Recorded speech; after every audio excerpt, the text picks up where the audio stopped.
Hello everyone, I'm Kathi Powers, Superintendent with the Twinsburg City School District. Welcome to Twinsburg Schools Today.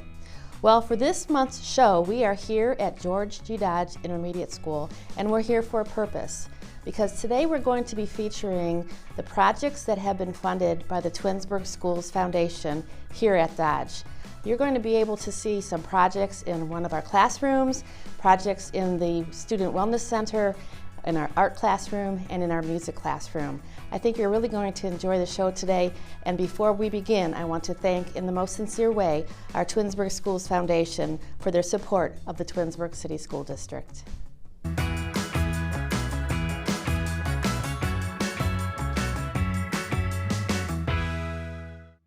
We're a group that takes funding from the community and puts it in the hands of teachers. It's our mission to create better classrooms than state funding will allow for. I think there are residents in our community who have no idea that the Twinsburg City School District even has a support group known as the Twinsburg Schools Foundation. Has it been here for very long? Not very long. We've only been around a handful of years, really, and it's understandable that many people might not know about us. But we have come a long, long way since our founding, and we've gotten a fair amount of outreach so far. People are learning about us, and as they learn about us, they're supporting us more and more, and that's been very impressive to see. What does the organization of the foundation look like? Are there trustees? There are. There are about 13 trustees, and there are also student representatives, and then we also have some of the high-level administration on our team. And we work together. No decision gets made by any one person. We vote on everything we do. So we know that in support organizations like the Twinsburg Schools Foundation, they rely heavily on the support from the community members. Sure. And last November there was an event called Giving Tuesday. Can you explain a little bit about Giving Tuesday? Sure. Giving Tuesday is an annual charitable giving event that goes well beyond Twinsburg and certainly well beyond the Twinsburg Schools Foundation, in which people are asked to give to their favorite charities. And Twinsburg Schools Foundation takes part in that and requests that the community remember them on Giving Tuesday. It's the first Tuesday after Thanksgiving, and we've received a tremendous amount of support from that. So if you can explain a little bit about the intentionality behind the grants that are funded.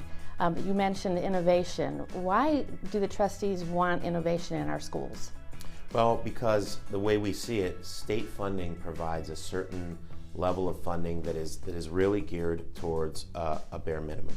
And I think that the administration here has done an excellent job being a steward for state funding and working with the money that they're allotted, but bare minimum can only go so far.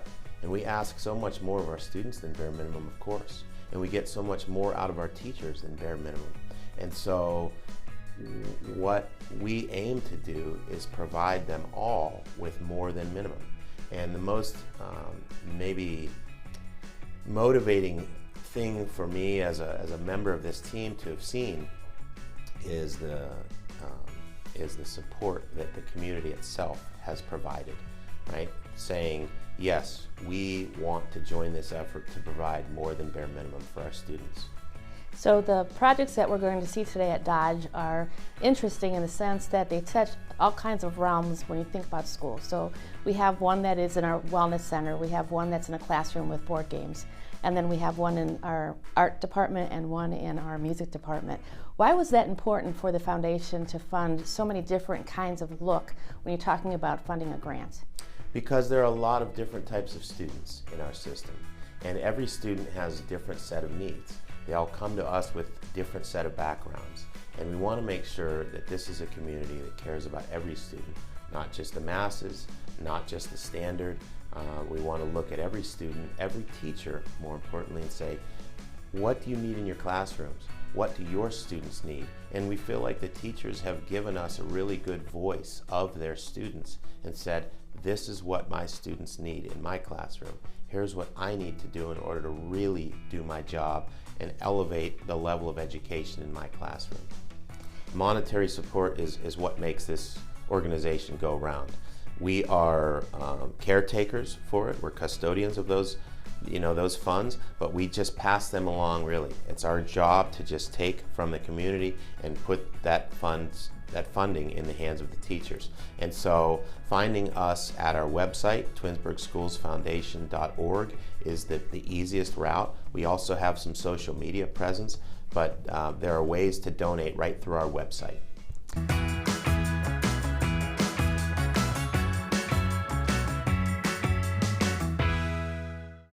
We are very excited to have the Wellness Center at Dodge. It's a designated safe space for our students. It is a place where that they can go and learn de-escalation strategies, coping strategies. They can take little breaks if they need an energy break. And then it's also an area where they can talk to myself or Mrs. Linden, our other school counselor, and kind of guide them through what they're doing to take their breaks. And then afterwards, they speak with us to go over some other coping strategies that they can do themselves in the classroom. So the concept of a wellness center is sort of new, and if I'm a resident, I might not even know what that concept is about. How did that become introduced here at the school? I know you had a lot to do with the research behind it. Yeah, we saw another school district doing a wellness center online, and we actually, Mrs. Linden and myself, reached out to this other school district, which is all the way in Oregon. And we set up a Google Meet with them just to kind of get an idea of what their wellness center is, how it impacts their students, how it's run, and then also maybe any pitfalls they experience so that we can avoid them at Twinsburg. So after collaborating with the school in Oregon, we definitely got a lot of ideas of what we wanted in the wellness center, the different stations we want, and that sort of helped guide the way for what ultimately the Twinsburg Schools Foundation provided for us. So was this part of the effort around the district's reaction to the pandemic? Yeah, so I do believe the Wellness Center really came from the focus on mental health that really sort of took a spotlight during the pandemic years and of course the years following. I do think the pandemic is a huge factor, as well as just kind of just our society in general nowadays, especially with social media and the pressures students face on that. It makes it even more important to have a space where students can go and sort of be themselves and learn strategies to take care of themselves. That's great. So as far as the foundation grants, you were the author of the grant that was funded. And can you explain a little bit about the equipment, materials you purchased through the funded grant of the foundation? Yeah, definitely. So through the Twinsburg Schools Foundation, we received some really nice tables that the students work on. They actually have whiteboard tops, so the students can kind of color on them, draw on them, just as a means to relax a little bit. The tables also do provide some storage for some things that we also bought with the foundation money, including like fidgets that students can use as a sensory tool. They sometimes use it in the Wellness Center. They sometimes come into the Wellness Center to borrow a fidget, and then they can take it back to the classroom in order to just regulate themselves in the classroom. We also purchased some just seating supplies for the students to make it more of a comfortable area, including bean bags that the students really seem to enjoy quite a bit. So when the students are using the equipment in the Wellness Center, especially the equipment purchased through the foundation, what do you see as far as changes in their behavior? Yeah, I definitely see the Wellness Center bring out many changes in behavior in our students, especially with the use of what we received from the Twinsburg Wellness Foundation. A lot of times students will come in, they either have too much energy, maybe they're trying to transition back from recess to the classroom, and they're just a little too energetic, so they might come in, they'll take some time, they can use a fidget tool, and you can kind of see them relax and decompress and get ready to be in the classroom. So that's one example. Another example is if a student comes in upset, maybe they did poorly on a test or something like that, they may ask to come down to the Wellness Center, and we can sort of help them kind of regulate themselves. Maybe they've gone onto the tables, they've colored on the whiteboard tables, and you can really just see like the tension fall off of them. Any final words of thanks for the foundation? Yeah, we just, on behalf of Mrs. Linden and myself, we really appreciate all the support that we've received through the Twinsburg Schools Foundation. It really makes a difference in the students' lives, and we hope to continue to be able to provide that for our students.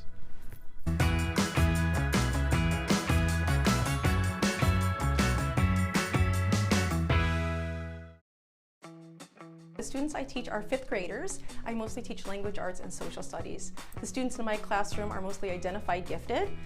Some of them are identified superior cognitive, but then we have students who are identified gifted in various subject areas. So your students love to be challenged? They do love to be challenged, yes. And for the sake of today's show, we're talking about the grant that was funded that you wrote last spring for your classroom. And when we think about students who are in our gifted classrooms, we know that teachers have to continue to think about the next best thing to push them, to challenge them, to enrich their curriculum. So in writing this grant for the foundation, what was your thought process in writing for board games? Sure. There were a couple of different goals I was looking for. One, of course, was regarding content. And just with our blended learning initiative we have here in Twinsburg, I wanted to give the students another avenue to learn about some of the topics that we're doing. So for example, in social studies, economics is a big portion of 5th grade. And we can talk about supply and demand, but one of the games I have really features that. And so with our blended learning, I might be sitting with one small group, taking notes with them, talking about those topics. Another group is reading an article about supply and demand in real life, and another group is playing a game about that same topic. So just being able to experience that topic in a different way, I think is a great opportunity for them. But then in another way, I really felt like as we prepare kids to be these 21st century learners that we want them to be, they don't need just the academics. That's just one piece of it. They need to have those other skills that are so important. Being a good leader, being a good listener, knowing how to compromise, all of things that board games can bring. And some of the games I specifically selected were cooperative games where they really have to work together to achieve success. And some of these kids have never played a game like that before. So I said, it's not you versus your classmates, it's you with your classmates versus that game. You're going to have to work together. And how do we do that? What does it mean to disagree? How do we disagree respectfully? And how does that apply in the workplace, later in life, or with school projects? How can we apply those skills otherwise? So it was really giving kids opportunities to learn about the content in creative ways, but also learn those other skills that help them in so many areas of their life.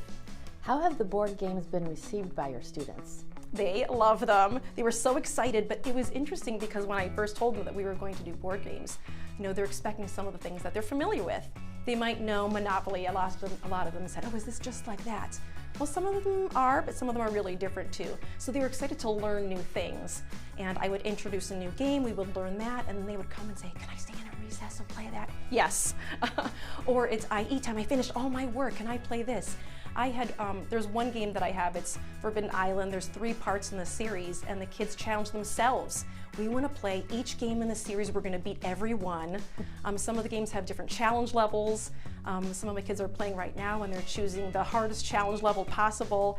And it's really exciting to see how good they feel when they're able to beat those challenges and create more of their own. You mentioned a survey that the students had completed a little bit ago. Can you explain the results of the survey? Sure. I took a survey about midway through the year to see how they felt about board games in the classroom. First I asked things like, did they enjoy them? Did they see them as a useful part of instruction? Did they feel like the games actually helped them learn some of the concepts we were talking about in class? But then I also asked them about challenges. What was difficult about working with your classmates in some of these games? How do you feel about cooperative versus competitive? What did you learn about yourself as a learner through some of these games? And I got a lot of wonderful feedback. Many of them loved the games and said everything went smoothly. But then some kids thought, this was really hard. I didn't like that people didn't want to go with my idea. I didn't like that my voice wasn't heard. And so I used that as a great teaching opportunity. So these were challenges, but we're going to turn these challenges into opportunities to grow and become better at communicating. So in light of the use of technology that we have in our school district, and actually national, universally, I suppose. Why are board games so important to support our 21st century learners? I think board games are great because they require students to really interact with one another, at least a lot of the ones that I've chosen. You really do have to pay attention to what that other person is doing and respond accordingly. So I really love that. And again, it just requires them to be good listeners, good leaders, to strategize and think ahead. What I do now is going to affect this game a couple moves later, so what can I do now to set myself up for success? And we talk about that too. Again, not just applying that in a game, but in school projects and in other things outside of school.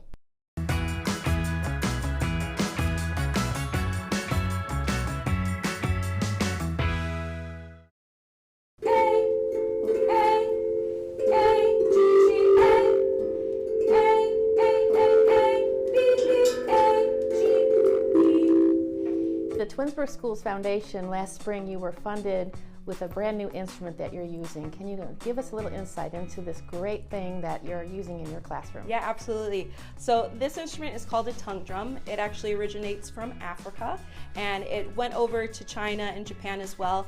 So it was one of the instruments that I came when I was looking into finding instruments that we could use with pitch. We had graciously gotten some rhythm instruments from our PTA here at Dodge, but we were looking for something that would encompass all music and be able to let kids be able to play songs, create songs. And so I came across the tongue drum because in general music here at Dodge, we're focusing on world music to try to have a lot of inclusive music for the students. And this was something that I thought would be really fun and new and exciting for them to experience. Can you give the viewers a little history about the tongue drum? You said it came from Africa. What else should we know about it? So originally in Africa, they actually started as wood. And then eventually, just because of price and that, they started to use propane tanks. And they would take the propane tanks and they would cut little tongues out, and it would reverberate to be able to create sound. So eventually it modernized into what you see right here, and they come in a bunch of different shapes and sizes. Sometimes you may have seen something similar that's a pan drum where you play with your hand. This one we're able to play with our mallets that come with it. And they're called tongue drums just because they have little tongues on each thing for each note. And when you play them, they create a sound, which I think you'll get to see some of the kids being able to play them later. Great. How difficult is it for a student to learn to play the tongue drum? So actually, for playing the tongue drum, it's actually pretty easy. They basically use the same kind of mallet skills, which from Bissell and Wilcox, where they've used Orff instruments to be able to hit the different xylophones and that, it transfers right over. So they're able to use the mallets, and the biggest thing is for them to get accustomed to how the notes are arranged on the drum, because they're not arranged in what you would think, oh, C, D, E, F, G, in order of what you would think, because it's arranged with how you can play them. So they alternate letters. So that's one of the challenges that the kids have to get is familiar with how does the order of the notes go and which one's high or low. And how many tongue drums were purchased through the grant? So thankfully we were able to get 24, and so that way, even at our biggest capacity for general music, every student will be able to have the opportunity to play. What kind of responses have you received from the students when they were able to use the tongue drums?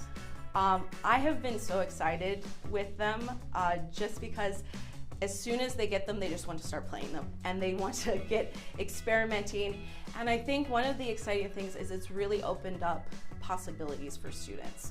So for example, in our 4th grade class, one of our first things we do is like, okay, create a rhythm song pattern, and that they can choose whatever kind of instrument they want to do it. Well, one of my 4th graders said like, hey, Miss Markham, can we use the tongue drum? I was like, absolutely, just know if you do that, you're gonna have to put the notes on the board and actually put some extra things into it. And they're like, that's okay, we'll do it. And so they got the tongue drum up, they came up with their own song, they wrote it down on paper, and they learned how to play it by themselves. And I was super excited because they were able to do it independently and find their own kind of situation. So from 4th grade to 6th grade, the creative bounds for what they can do is amazing. So what other things would you be thinking about writing a grant for, now that you've had such success with the tongue drum in your music classroom? I think definitely like expanding, looking into some books that have more. We were able to purchase some books from Africa and India. One of my sections is for Spanish, so being able to find some literature for Spanish as well. And just really being able to possibly find more of those instruments that come from those countries that are a little bit more out of our budget, so that the kids can authentically experience those kinds of instruments. Great. Have any words for the Twinsburg Schools Foundation for their generous donation to your classroom? I just want to say thank you, because what you have done is been able to give creative power to these students. They're not only just sitting there and learning notes and that kind of stuff, but they're applying it. They're able to do 21st century learning and be able to be creative with it and be able to explore music, improv with it, and do all the aspects of the Ohio standards in their school setting with these kinds of instruments. So just thank you so much, because it allows our students to really reach their potential.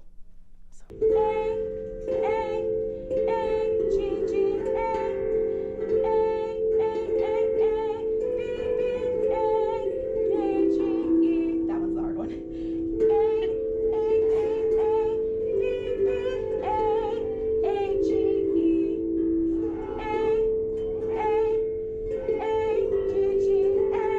There you go. That's harder than you think.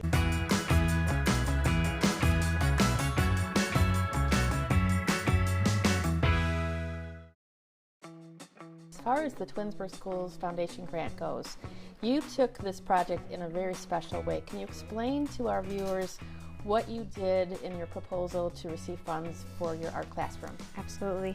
So what I did is I found a need to reach out to students and use different kind of supplies that they're not used to engage them and make them a little bit more excited. And I found students that really needed a little extra support, and since I teach art, I felt like that's where my strength is, to help students.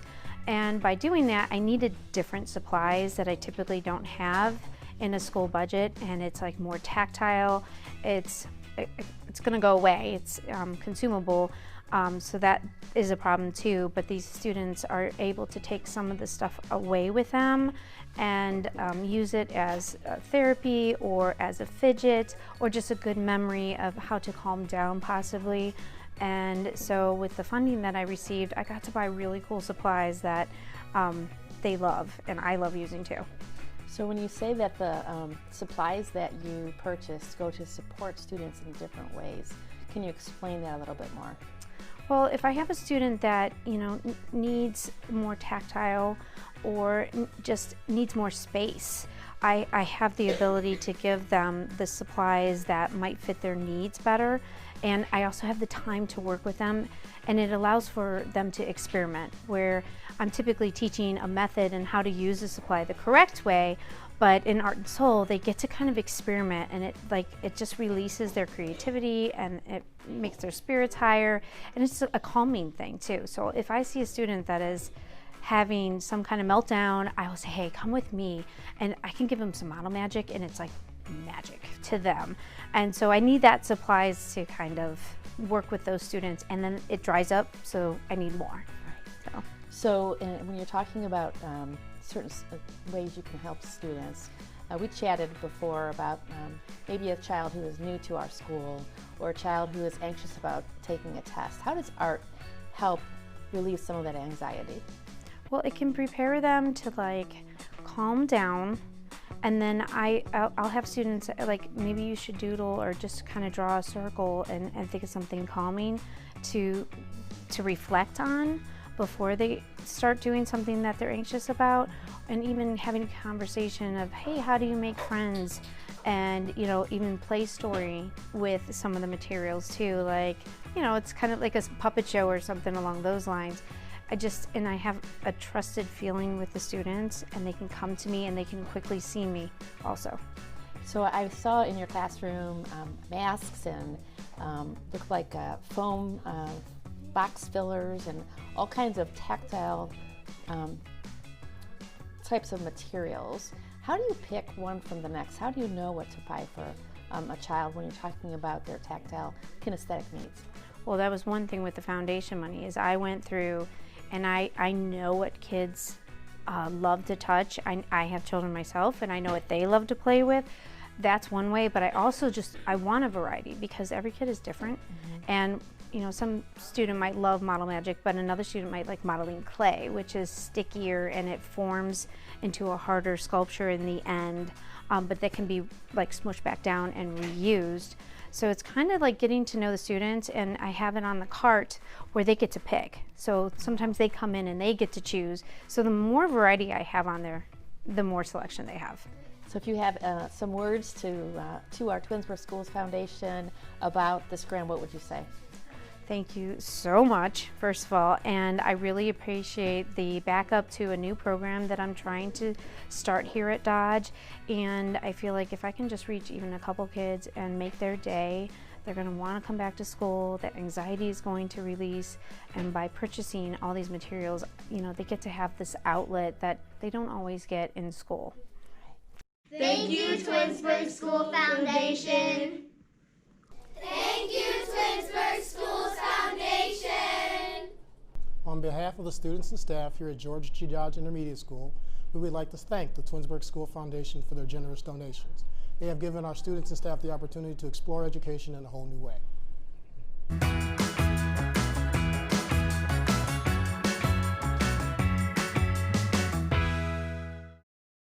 I hope you've enjoyed a bit of a glimpse into George G. Dodge Intermediate School, where we have been featuring for today's show the projects that were funded by the Twinsburg Schools Foundation. On behalf of our Board of Education and all of our Tigers, I want to thank the Twinsburg Schools Foundation for their generous support of our Tigers. We can't do this alone. We certainly do appreciate everyone's support, and it's so wonderful to know that there's an organization that is so intense on making sure that our Tigers have all that they need to be successful. Well, it's the spring, and there's a lot to be going on here in our school district. I hope to see you soon at one of our many events here in the Twinsburg City Schools. Have a great day, everybody.